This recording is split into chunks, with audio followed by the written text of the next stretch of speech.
Ô, João.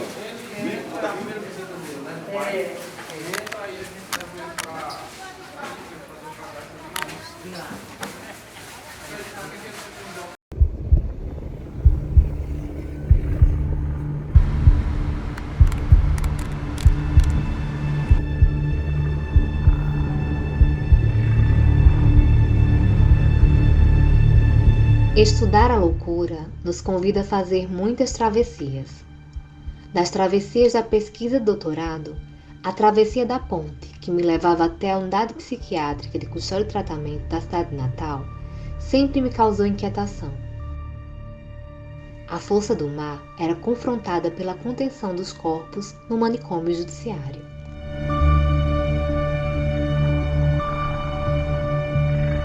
Ao pensar na história da loucura, percebemos que diversas concepções negativas tentaram nomear os sujeitos que estavam em sofrimento psíquico, os quais receberam nomes de anormais, débeis, maníacos e perigosos. As suas existências foram tidas como ameaças à normatividade social, o que legitimou a negação e a tutela das suas vidas em espaços de segregação e confinamento. Os manicômios judiciários nascem da junção de duas instituições totais, a prisão e o asilo de alienados, os quais aliam os estigmas do louco e do criminoso. Essas instituições, além de separar os sujeitos do convívio social por um longo período de tempo, muitas vezes perpétuo, promovem uma vida fechada e administrada, que acarreta uma deformação pessoal e a mortificação do eu, através de práticas e rotinas institucionalizantes. Está preso e largado fora de casa, jogado em uma cela.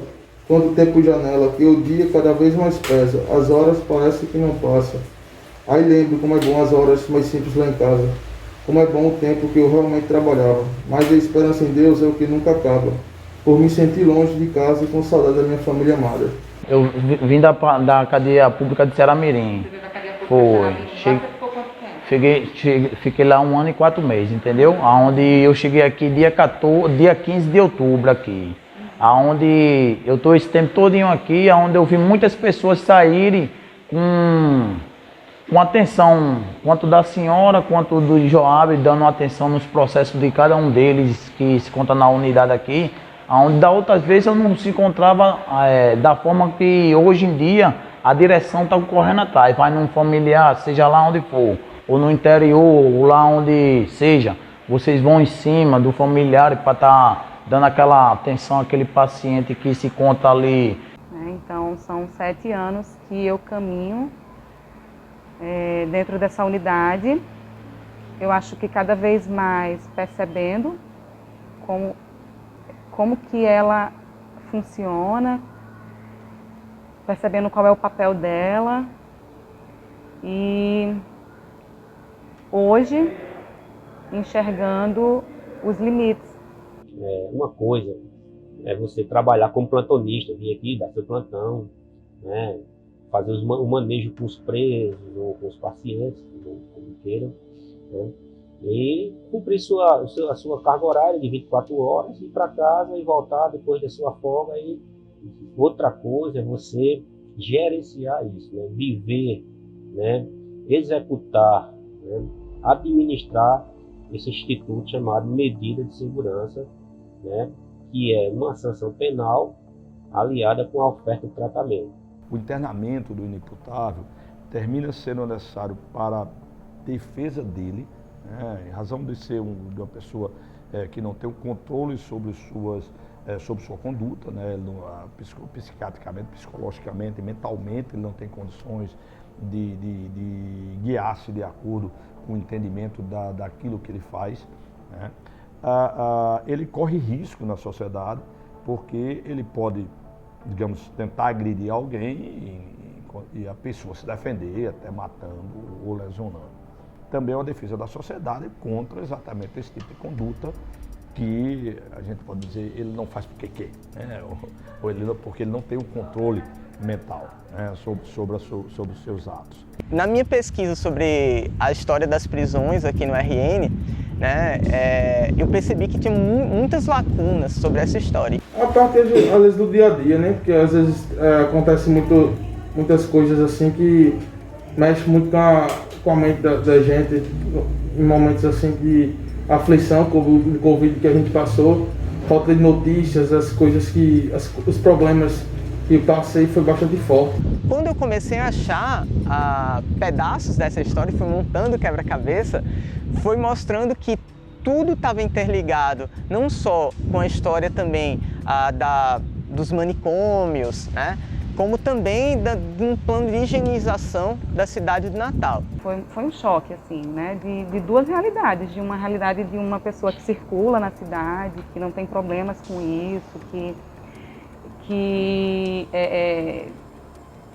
tem sua liberdade, né? E você se deparar com realidades de pessoas que têm 1001 limites, seja por questões de vulnerabilidade social, seja por questões de vulnerabilidades econômicas, culturais. Tive muita sorte, né? Muita sorte porque eu encontrei aqui a pessoa da doutora Juliana, que já havia há mais de 4 anos trabalhando aqui, e ela que me ensinou, né? Ela que me ensinou o que era, na verdade, essa medida de segurança com uma oferta de tratamento dissociada do sistema penitenciário puro e simples, daquilo, rotina, procedimento, né, vigilância, né, a questão de segurança. No nosso sistema penal, para que um fato seja considerado crime, faz necessário que ele seja típico, antijurídico e culpável. A culpabilidade penal é feita por alguns elementos, dentre eles a imputabilidade, que é a capacidade do agente entender o caráter ilícito do fato e, mesmo assim, agir intencionalmente para o cometimento do crime. A exigibilidade de conduta diversa, que é a análise, no caso concreto, feita pelo direito penal, se o agente deveria agir de forma diversa da que ele agiu.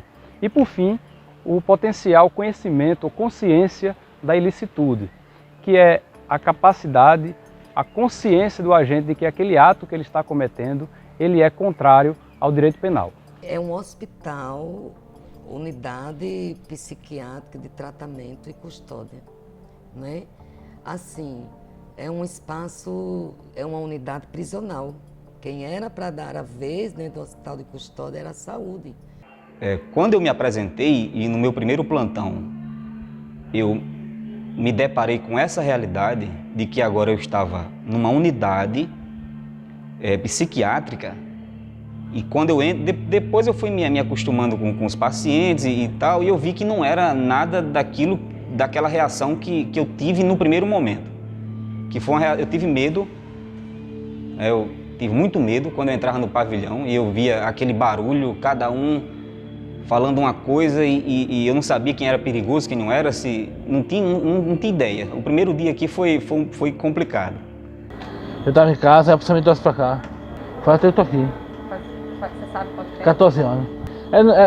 Só que aqui na Zona Norte, eu não sei se eu tô preso. Eu não sei o que foi não me lembro que no final para estar preso não. Eu perguntei ao Senhor, perguntei a Deus ao Senhor, o Senhor disse que eu não respondo uma morte, nem um roubo, nem tentativa de estupro tá nada. Nada, não respondo nenhuma, tô dando a sonda na concha. Aí ele disse para mim que eu tô hospitalizado, que não se preocupasse se ia para casa. Minha experiência como agente é totalmente diferente da que hoje eu tenho aqui nessa unidade, porque assim, é outro universo, é o universo dos loucos, né, dos loucos. E assim, eles todos os dias, eles têm muito a nos mostrar, né? E eu nunca pensei que eu fosse aprender tanto com os loucos, os ditos loucos, né? Porque eles veem o mundo de outra forma, e isso nos engrandece, nos enriquece e nos humaniza. Eu trabalhei em outras unidades prisionais que foram, assim, experiências totalmente diferentes, experiências todas iguais, né? E essa não, é uma unidade única, com seres únicos. Estou aqui na unidade há 2 anos. A minha última passagem foi na penitenciária de Alcaçuz, quando eu fui transferido para cá. E realmente um choque de realidade muito grande, assim, eu não tinha realmente experiência, não tinha nenhum tipo de... Na verdade, não conhecia a unidade em si, não sabia como é que funcionava o trabalho, sabia que realmente aqui abrigava pessoas que tinham problemas mentais. E cheguei aqui e me deparei com uma situação extremamente diferente do que a gente costuma trabalhar, né, que é realmente com cárcere, com uma situação que a gente não tem realmente muito, como é que eu posso falar, a gente não tem muita experiência para tratar com pacientes que tenham problemas mentais. Cheguei aqui, encontrei um professor como o Joab, Juliana, encontrei uma equipe bastante preparada e que a gente se enganjou nesse trabalho lá atrás e entendeu essa oportunidade. Em 1855, no Hospital de Caridade, tem esse quarto, cria-se esse quarto para internamento e no documento tem assim, para um ou outro alienado que venha por lá ser internado. Amigos meus aqui que trabalham até hoje, como Eduardo, Hélio, eu tive a sorte de, na minha primeira equipe, a equipe do Eduardo, do Hélio, que me receberam bem, que me apresentaram o lugar, que foram quebrando um pouco aquela ideia que eu tinha daqui, né? E aquela resistência que eu tive logo no primeiro plantão, que eu pensei em não ficar mais. Por um momento eu pensei, eu não queria estar em Alcaçuz. Mas devido a essa reação, eu pensei em sair daqui. A culpabilidade, portanto, está ligada à subjetividade do agente criminoso. E dentre as causas excludentes da culpabilidade, nós podemos citar a doença mental ou transtorno mental, realizado pelo desenvolvimento mental incompleto ou retardado do agente criminoso. É bom trabalhar aqui, no sentido assim, que tem uma outra realidade, a gente aprende coisas novas, aprende um mundo diferente, esse mundo da psiquiatria, né, que a gente tem uma visão, não conhece, uma visão errada, e aqui a gente vê que não é essas coisas todas como a gente pensava, né? A maioria do acompanhamento das medidas impostas, ela se dá pela Defensoria aqui de Natal, uma defensoria específica, a 7ª Defensoria, que ela pega esse acompanhamento. Porém, durante o curso do processo, se tem algum réu, algum acusado que esteja também em medida de segurança, então há essa comunicação do defensor que está no processo lá de conhecimento com o defensor daqui para organizar algum tipo de defesa mais específica, algum contato com o familiar ou até mesmo com o próprio paciente réu. Sentimos a tristeza no peito, pois para saudade não tem jeito e remédio agora. Pois não sei a hora que vou embora, para o lar, pois era lá que para sempre eu quis morar. Em casa, tranquilo, longe da solidão e da saudade que maltrata. O dia nasce, mas eu peço para ir embora, porque quando nasce o dia, vem mais as horas e o sofrimento e a vontade de sair agora. Da solidão de estar na prisão e do esquecimento de estar aqui nesta hora.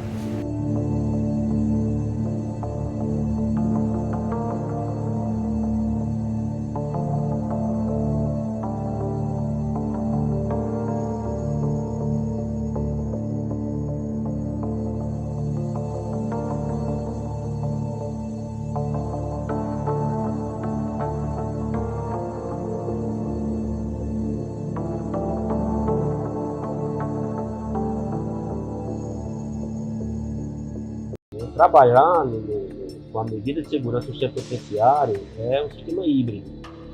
Você aplicar as normas e procedimentos, lógico, né, guardadas as devidas proporções de uma unidade prisional convencional e do outro lado também oferecer privilegiar também a oferta de tratamento.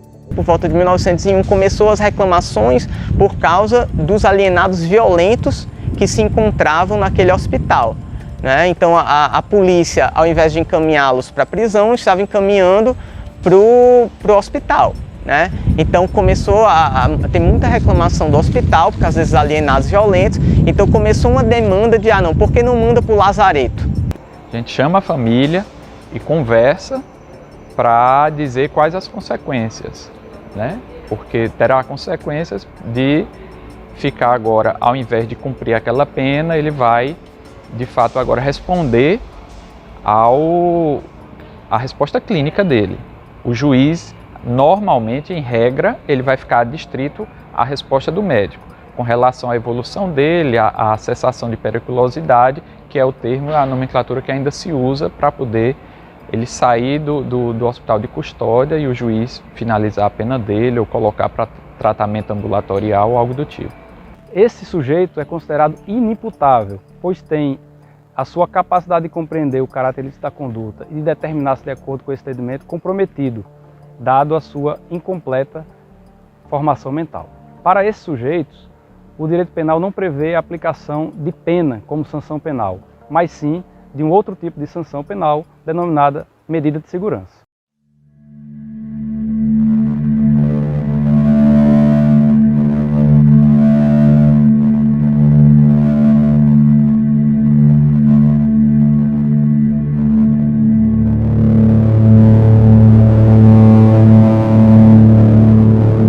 Se não for uma família que esteja presente do seu ente querido para estar ali ao lado a lado dele para facilitar uma melhoria dele estar ao lado lá na sociedade novamente, através da ajuda dos senhores aqui da direção, quanto os próprios familiares dele, se não tiver do lado para facilitar de ele sair daqui, aí fica melhor. Mas se não tiver, não fica melhor de ele sair daqui, porque essa unidade aqui que se encontra aqui, ela só o paciente ele só consegue sair dessa unidade aqui se tiver como se chama, um curador, não é isso? Você achar um equilíbrio entre essas duas formas, né, não é fácil.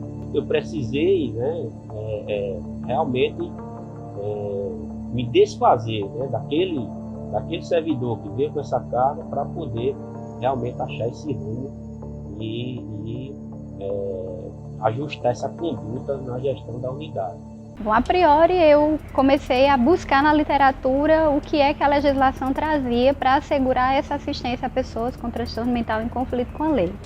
E a legislação por si só me trouxe a identificação de que são invisíveis, e são invisíveis inclusive na legislação. Há dificuldades de mensuração de meta, de recursos. Há uma legislação que não casa entre o Ministério da Justiça e o Ministério da Saúde, o que por si só identifica um preconceito social, né, de que aquela periculosidade seria irreversível e, portanto, aquele sujeito não era merecedor de direito, de voltar e de retornar ao convívio social. Ainda mais acentuado do que o preconceito que se dá às pessoas com transtornos mentais no geral, né, que já vivem em confinamento, viveram em confinamento durante muitos anos, e apesar dessa luta da reforma psiquiátrica, né, que já tem 30, quase 40 anos, a gente ainda sente esses progressos e esses retrocessos no âmbito do direito à saúde, do direito à vida, da promoção à vida, das relações de afeto, para além dos muros. Porque o que acontece é que em 1911 eles ampliam o lazareto com um anexo chamado Asilo de Alienados. Para o Hospital de Alienados também iam os alienados violentos, né, os criminosos. Desde o início aí da história da prisão em Natal, houve um impasse em saber, não, mas é alienado, ele vai preso, ele vai para o hospital, como é que é? Né? Então, assim, pelo que eu pude ver na pesquisa documental histórica, é que a maior parte deles, no início, né, em 1800 até o início de 1900, do século XX, eles iam para os hospitais, né? A princípio foi para o hospital de caridade, né? E depois foram para o asilo de alienados no Alecrim.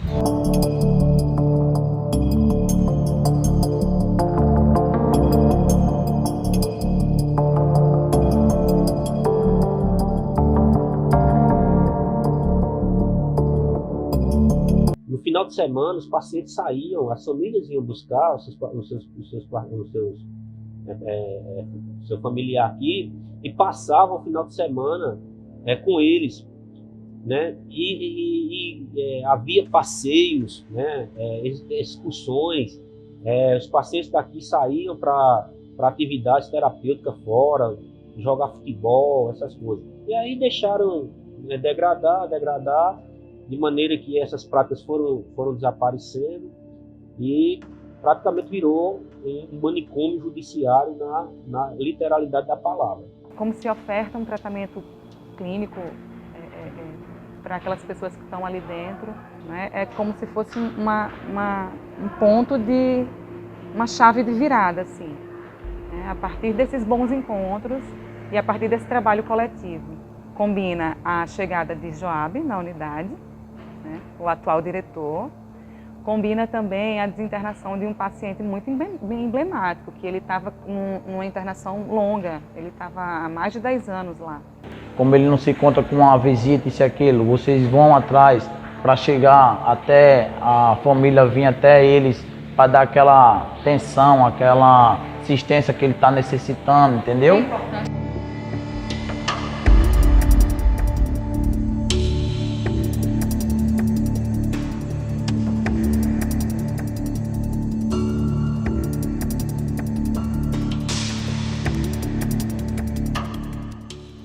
Para quais corpos se destina o manicômio judiciário?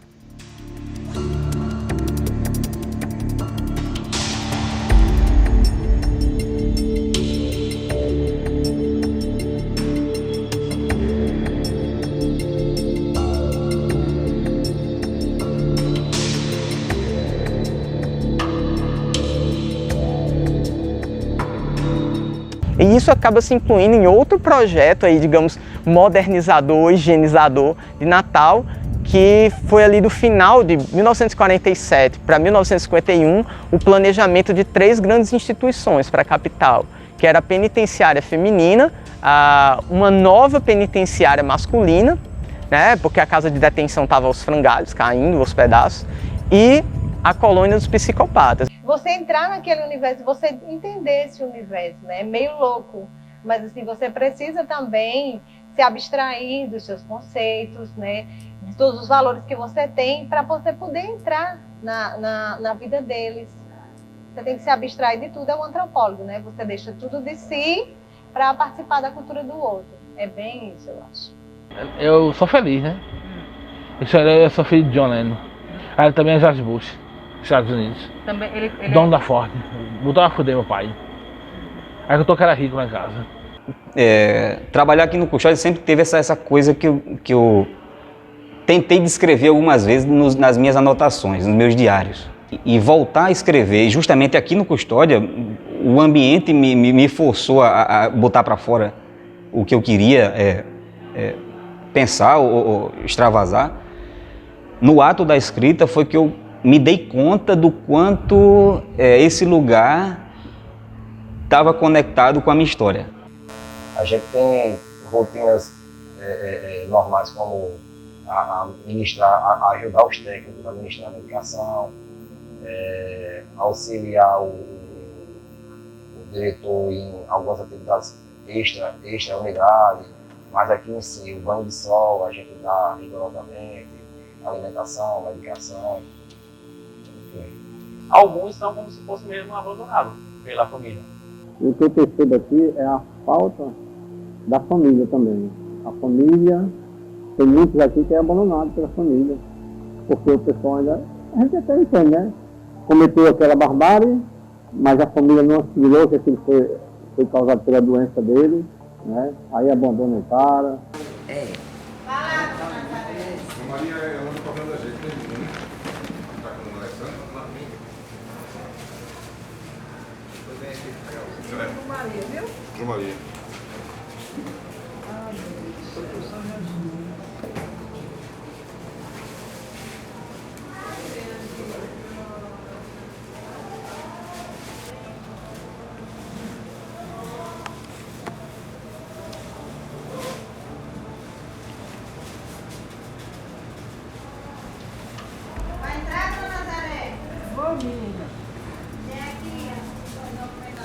Pode deixar, fica aí mesmo.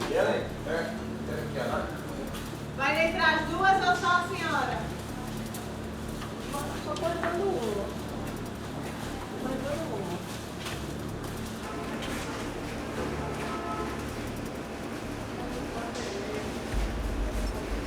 Dona Nazaré, quanto tempo faz que a senhora visita essa unidade? Bastião? É aqui a unidade. Aqui está com 23 anos. 23 anos? É. 23 anos. e 5 da colônia penal do João Machado. E depois ele voltou para cá. Aí, 5 veio os anos. dois pra cá. A senhora tem 2 filhos, né, aqui? É. Que é Sebastião e... Sebastião e João Maria. É. Como é o nome da senhora mesmo? Maria Nazaré Silva de Oliveira. O que é que a senhora leva desses 20 e poucos anos visitando essas unidades prisionais? O que é que a senhora diria assim tem para me dizer? Eu vivo no céu. Por que eu estou aqui? Eu vivo no céu. Porque quando eu estiver na rua, aí eu não tenho sossego na minha vida. Né? E aqui eu vivo no céu, que eu estou aqui. Estou comendo todo dia, tomo banho, eu trago as coisas, né? Trago roupa, trago sandália, trago as coisinhas, as frutas deles comer, né? A senhora acha... Eu acho muito bom aqui. A senhora acha bom aqui, né? O Acho. atendimento é bom. É uma beleza. Todo mundo aqui é bom. O que a senhora esperava que fosse? Os agentes, tudo bom. Os diretores, tudo bom. Toda a diretora, tudo bom. Tudo legal. Isso. Assistente social, tudo bom. Enfermeiro, tudo bom. Foi uma questão de mudança de consciência dos profissionais que trabalhavam aqui. Isso aqui realmente é algo diferente, né? É algo diferente. E não se aplica aqui o que é normal dentro das unidades prisionais convencionais. Sem abandonar, é lógico, as questões de vigilância, de segurança e algumas práticas de procedimento. Muitos, a maioria, nunca nem conheceram o hospital. Só conhece as regras do presídio, aquela vida dura de quando vão visitar. Mas também não conhece como é a estrutura do hospital e no imaginário acham que ele estará melhor assistido do que se estiver na cela com mais pessoas. O paciente ele recebia do judiciário a desinternação, né? A autorização chegava na unidade para que o paciente fosse desinternado, a família era informada, era agendado um horário para a família ir lá para receber o paciente ser desinternado e entregue dentro da unidade para a família. E aí a família levava ele para casa. Então a família, quando chegava, era feita uma reunião e a família era informada de todos os termos, né, da desinternação, os termos que o judiciário estabelecia e também sobre a condição de saúde dele, né, as medicações que ele tomava, coisa e tal, né, todo o esquema, né, de medicação. E orientar que precisava dar continuidade a esse tratamento, né, lá fora, lá na sociedade. E se indicava, né, que a família procurasse o CAPS de referência, porque ele precisava se apresentar no CAPS e fazer o tratamento. Há 10 anos. Você fez exame já? Você já fez exame? Foi negado. Foram negados? Por que isso acontece? Sei não. Vamos lá, o juiz lá. É o juiz? Faz tempo que eu aqui. Faz tempo. Vai. Mas você sabe qual foi o ano que você chegou aqui? Eu? Sei não. Ninguém vem aqui porque quer mesmo, tá aqui porque por imposição, né, legal, e aí eu não entro nem no mérito da história de cada um e do porquê que cada um tem que estar aqui, a questão não é essa, mas o fato é que é um lugar onde tem seres humanos que estão contra a sua própria vontade. E identifico profissionais que estavam comprometidos com a mudança, uma gestão participativa e que conseguia se comunicar, né? Porque uma grande fragilidade no cuidado a essa clientela é a fragmentação entre a justiça e a saúde. E aí agora eu percebo, né, identifico, e até combina com o trabalho que você tem feito agora e com a realização desse documentário, uma conversa, um diálogo entre vários setores, entre vários atores que estão envolvidos para a garantia desses direitos. Lembrando que o direito base é a desinstitucionalização. E ela hoje tem uma preocupação de trabalhar para que aquele interno ele cumpra o tratamento obrigatório e que ele saia para a comunidade. Então hoje a gente sabe que o melhor tratamento para a loucura é estar em coletivo, é estar em comunidade, é estar junto das pessoas, é estar dando lugar àquilo que se delira, àquilo que se sente, né? Um espaço de escuta, um espaço de acolhimento. Né? Temos alguns pacientes que têm 10 anos, 14 anos de internação, 17 anos de internação. E esse não é o papel da unidade. O papel da unidade é a oferta de tratamento na crise, a compensação, né, desse paciente e a liberação dele. A medida de segurança ela possui função eminentemente preventiva, visa curar, tratar o agente para que ele não volte a cometer atos considerados como crime, diferentemente da pena, que tem 3 funções, considerada polifuncional: preventiva, repressiva e de ressocialização. Tanto há como essa ideia de achar que no hospital será melhor, né, por total desconhecimento, como no íntimo a gente sente que no íntimo a pessoa quer realmente um tratamento, quer que seja dado o tratamento ao filho. Acontece que durante esse tempo, os criminosos que eram identificados como alienados, né, eles passaram a ir para a recém-inaugurada colônia dos psicopatas, né, inaugurada em 1957. Na planta, se você for olhar o projeto original, né, do atual João Machado, que era a colônia dos psicopatas, vai ter lá dividido por setores, e vai ter lá delinquentes, violentos, e, enfim, várias definições que foram criadas para internar essas pessoas, né, que cometeram algum crime.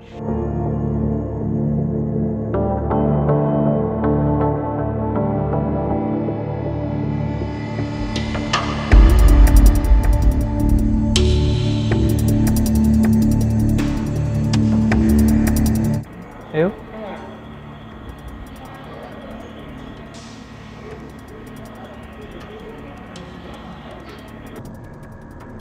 Eu não entendia como que eles como eles passam por esses trâmites judiciais sem ter voz, né? Em nenhum momento eles têm voz de conversar com alguém, de conversar com um promotor, de conversar com um defensor público, de conversar com um juiz, porque não existem audiências, então eles não são ouvidos, né? A não ser que a gente vá fazendo esse trabalho de busca, assim, de prazos que estão se excedendo, né? Que isso também é uma coisa que a gente faz e que a gente acha que reflete essa falta de garantia de direitos.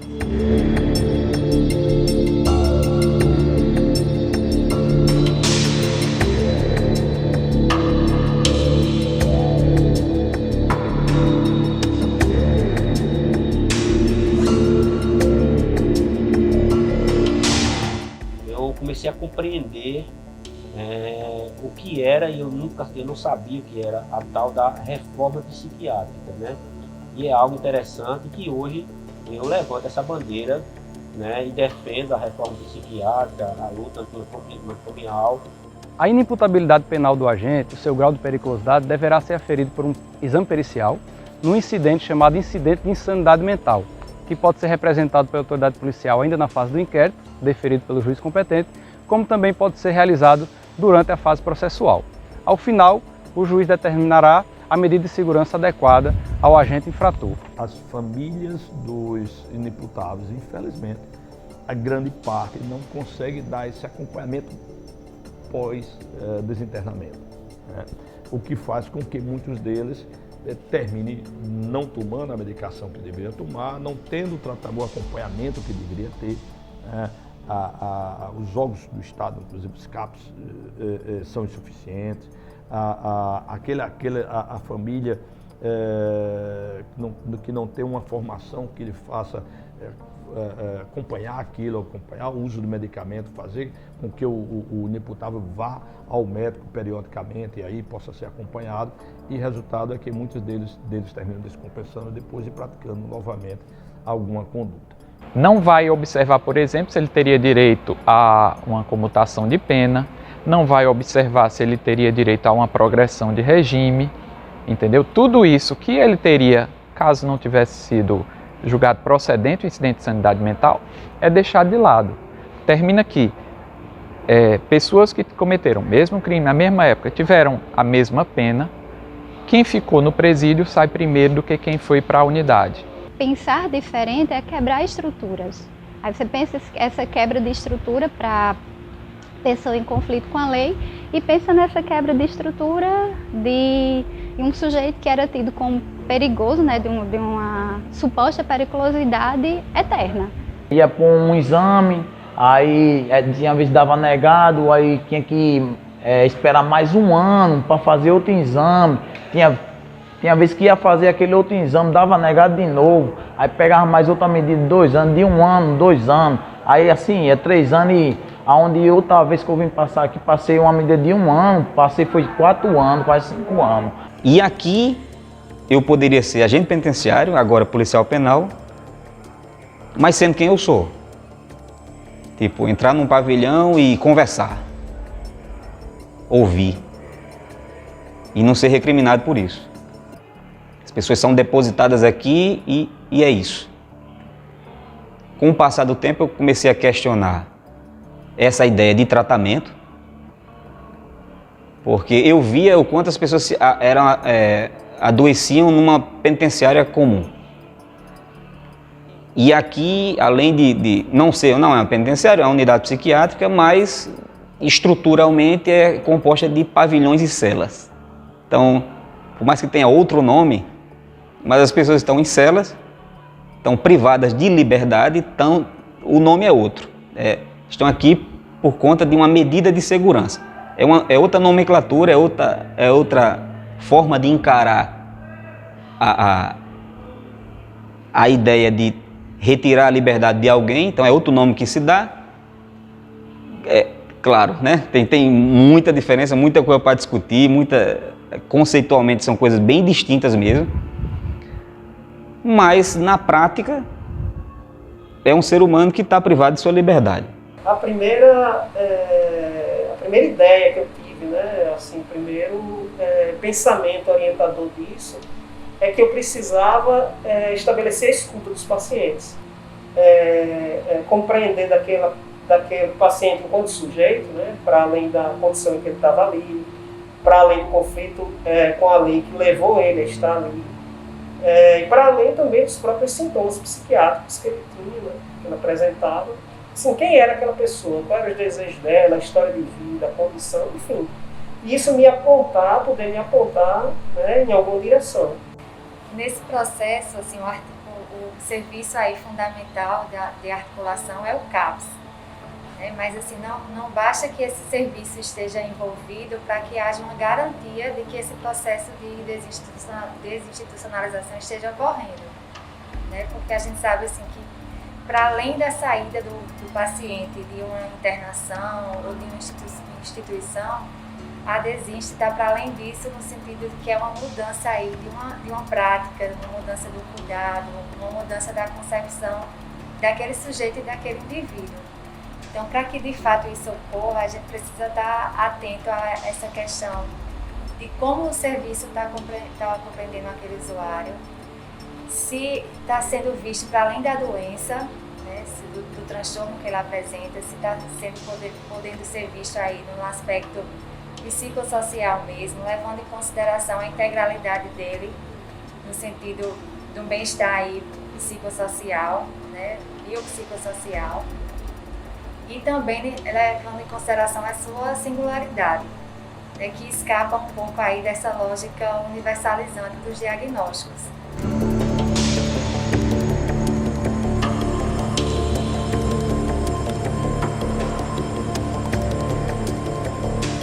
Em 1987, finalmente eles vão conseguir autorização para transferir, né, esses doentes mentais para o João Machado, a colônia dos psicopatas, e eles transferem 12 internos que existiam lá na João Chaves para o João Machado. Nós vamos mostrar como é um dos pavilhões aqui da unidade. Nós já começamos a fazer um reparo. Isso aqui é um pavilhão, ele é dividido em 2 galerias de celas, né, ou alojamentos. Então, esse é o padrão de um alojamento ou cela, né? Aqui ele comporta dois pacientes, não ultrapassa a quantidade estabelecida pelo decreto e pela vara de execuções, certo? E como vocês podem ver, nós mantemos constantemente a limpeza. Então está sempre bem limpinho, nós lavamos no fim da noite e às vezes pela manhã, de maneira que a gente prima muito pela higiene do ambiente, né? Outra coisa que favorece muito os nossos pacientes, nós erradicamos a questão do tabagismo aqui. Nenhum paciente fuma. Então você pode perceber, vocês não podem sentir, mas não há aquele odor, né, de cigarro, aquele mau cheiro, né? Há alguns pacientes comprometidos, né, na questão da locomoção e até da orientação, mas aí nós, com outros pacientes mais orientados, vêm e faz a limpeza do local, tal, de maneira que a gente tenta manter sempre o local limpo.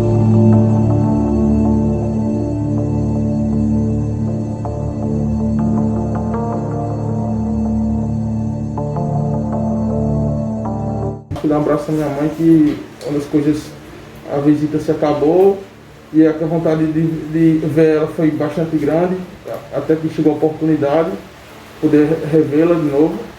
E abraçar ela foi para mim a saudade maior que eu tive. Começa a demanda também por novas unidades, né? Isso começa a sobrecarregar o João Machado, e aí a equipe de lá também já começa a dizer, mas a gente não quer, e aí não, temos que criar um manicômio judicial, né? Então várias partes, o pessoal da administração prisional pedia, precisamos de um manicômio para botar essas pessoas, mas onde vai ser? Então aí criou-se a questão, onde vai ser? Né? Então sugeriu-se que ficasse num anexo ao João Machado. Falou, não, aí tem muito terreno, vocês constroem um anexo, e a direção na época não se mostrou favorável. Não, eu não acho que deve ser aqui. E ele falou assim, não, então onde a gente vai construir? Fala, tem um plano de uma penitenciária para ser construída em Alcaçuz. Por que vocês não constroem lá? Né? Então aí ficou entre ser construído em Alcaçuz, que existe o plano de construção de uma penitenciária modelo em Alcaçuz, ou construir com um anexo no João Machado. A desinternação ela começava a dar início ao processo de desinstitucionalização, né? A desinstitucionalização não se dá enquanto um ato em si, mas ela se dá enquanto um processo, né? Que geralmente é um processo de médio e longo prazo, que vai ocorrer no território, né? Vai ocorrer onde esse paciente vai residir. No entanto, vale ressaltar a resolução 103 do CNJ, que orienta sempre a busca pelo tratamento antimanicomial, ou seja, sempre que possível o juiz deve buscar o tratamento ambulatorial, mesmo para aqueles casos que tenham pena prevista com reclusão. E para você ter um internamento, você tem que ter onde internar. Como é que você vai internar se você não tem um local e um internar num local adequado? Internar numa unidade psiquiátrica que tenha uma estrutura de ser um hospital. A gente sabe que o PCT não é um hospital na terminologia correta do hospital, é uma unidade psiquiátrica que tem um serviço de saúde que acompanha o interno lá, mas não é um hospital, né? Mas ela precisa ter as vagas para que não termine sendo necessário, nessas situações específicas, que o inimputável fique recolhido em uma unidade prisional, mesmo que separado dos outros presos, mesmo que em alojamento distinto do preso comum, mas não seria de forma nenhuma um ambiente adequado. Lá dentro do presídio ele não vai ter o acompanhamento que ainda tem no PCT, né? Com toda a precariedade que tem, né? O acompanhamento dos profissionais de psiquiatria, psicologia, de serviço social. No presídio ele não vai ter. Em linhas gerais, ela se torna uma pena maior do que se ele estivesse cumprindo uma pena normal. Aqui tem muitos dispositivos e que são variáveis, assim, existe uma variação entre dispositivos, por exemplo, na região de saúde onde a gente está, né, a região de Natal, a região de saúde do Seridó, mas enquanto números de serviços, a RAPS aqui está estruturada quantitativamente. O que aqui precisa é uma estrutura qualitativa, né? É preciso capacitar, sensibilizar, humanizar os profissionais que estão na rede de atenção psicossocial. nós acionamos a coordenação de saúde mental, e a coordenação de saúde mental, por meio do psicólogo Frank, ele aciona essa rede de assistência, CAPS, CRAS, assistência básica, né? E agendamos nós denominamos o nome de audiência de desinternação, com todos esses atores da rede, junto com a equipe técnica da UPCT e o paciente e seus familiares. E aí então nós já promovemos essa apresentação desse paciente e do seu familiar a essa rede de assistência, né? E aí então já começa o acolhimento desse paciente a esses serviços de saúde para que possa dar continuidade ao tratamento ambulatorial.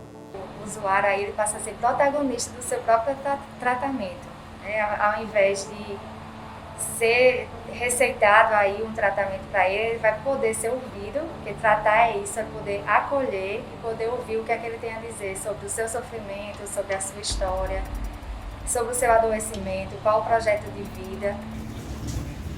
E graças a Deus ela sempre foi uma mãe que sempre cuidou muito bem de mim e me ajuda em tudo mesmo. Em todos os meus problemas ela está do meu lado para me apoiar na hora da dificuldade, para mim poder vencer o problema. Para mim foi muito triste, era uma dor muito grande quando eu ia.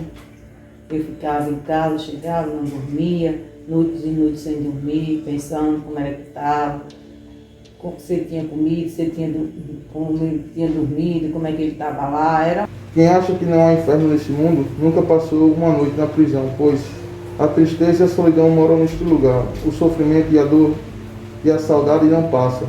Passa horas, dias e anos, mas as cicatrizes das lembranças jamais vão passar. Ir embora é o sonho de cada dia, de voltar para a alegria e onde a paz vai morar. É em casa, onde a família nos aguarda. Deus me espera para me abençoar. Fala que é proibido criar pássaro na gaiola, mas não criar seres humanos na prisão. Que dias e anos passam e ficam esperando a solução. Então inaugurou-se a unidade psiquiátrica de custódia e tratamento, e aí todos os alienados, né, que eram identificados de alta periculosidade, ou que haviam de fato cometido um crime, foram transferidos para lá, né? E assim começou o funcionamento da unidade psiquiátrica de custódia e tratamento, que está aí até hoje. Quase ninguém sabe que esse lugar aqui existe, que o Hospital de Custódia existe. Era uma noite de lua cheia, a lua bem linda, e eu estava aqui fora e o vento batendo, e assim, é muito gostoso aqui à noite, quando o ar fica grande, né?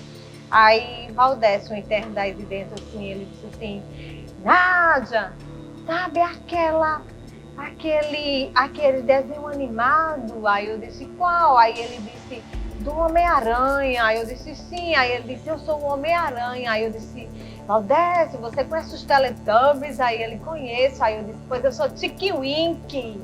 Aí ele, Tiki Wink? Eu disse, sim, eu vou voar. Aí ele parou assim, aí disse, essa Nádia é doida.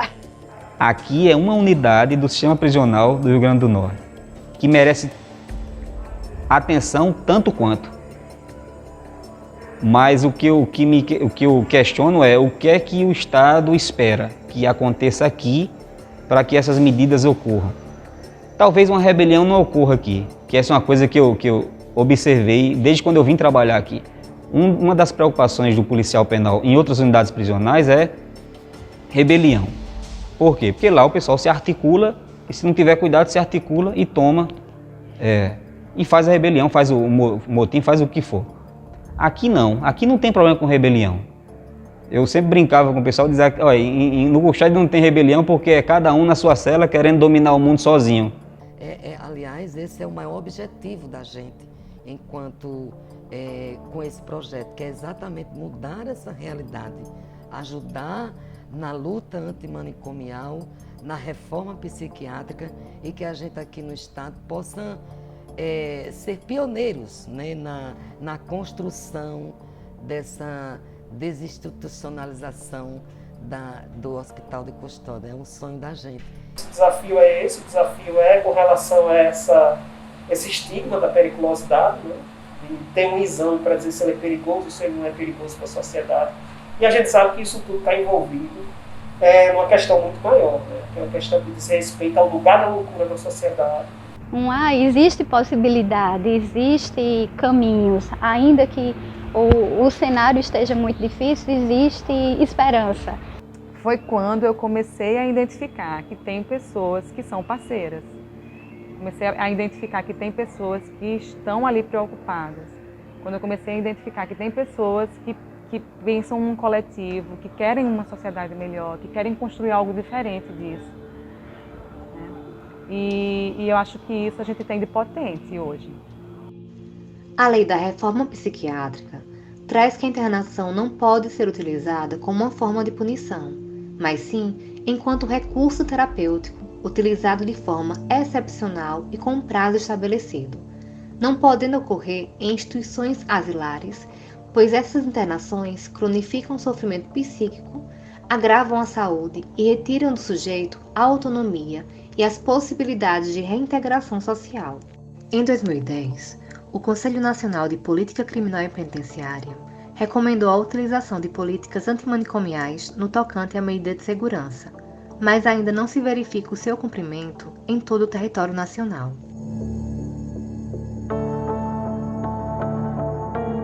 A privação da liberdade e a ausência de autonomia e sociabilidades ferem os paradigmas da reforma psiquiátrica.